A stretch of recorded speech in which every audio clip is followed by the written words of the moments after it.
when I did the Federal Express, that was a small agency, and Ali Gargano. And Pat Kelly was the creative director on this account.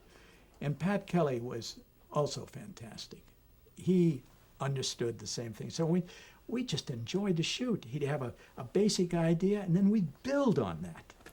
Talk about that. How did that work? Well, I think one of the examples is that, we taught the fast-talking man.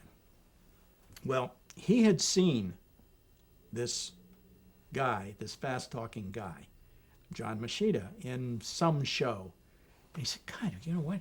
We could use that guy as in a commercial.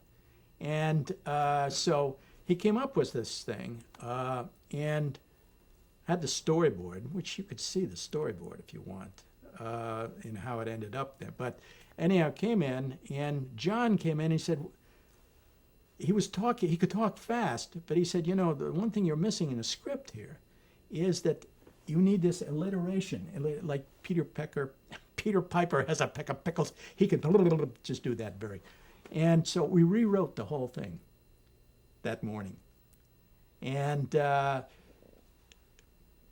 then during the shoot, there were all sorts of little things that happened that I thought were important. Like, again, most of my dialogue, if you see in all the commercials, if you didn't see the commercials, if you only read the dialogue, the humor's not on the page.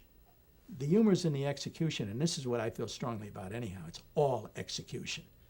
And it's the way the actor does something. In this one thing, you'd have to see the commercial, but there's one thing where you wait 15 seconds, and I had the secretaries. First of all, he said, "Will you wait 15 seconds?" And she says to the guy, "Will you wait 15 seconds?" And he said, "I'll wait 15 seconds." That's not funny, but you see it, and why it's all put together, it works. And those are things that, as I say again, if you read I can think of many things without exception. My dialogue is pretty banal.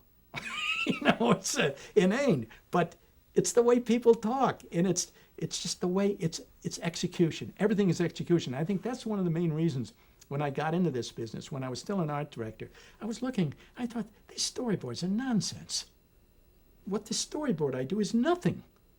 It's what happens after this. And I thought, it's all what happens, not just what happens on the set either. It's what happens in the editing room. It's what happens when you put the sound in. That's why I wanted to be there for putting in the sound effects. I had my own sound effects room. I had all of that.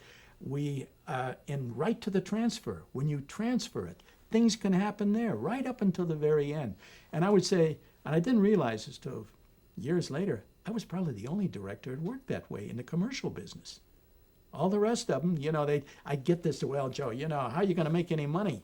You got to be out doing another job. Well, I did very well. But, hey, this is where you spend your life. I want to have some fun. I want to get some satisfaction.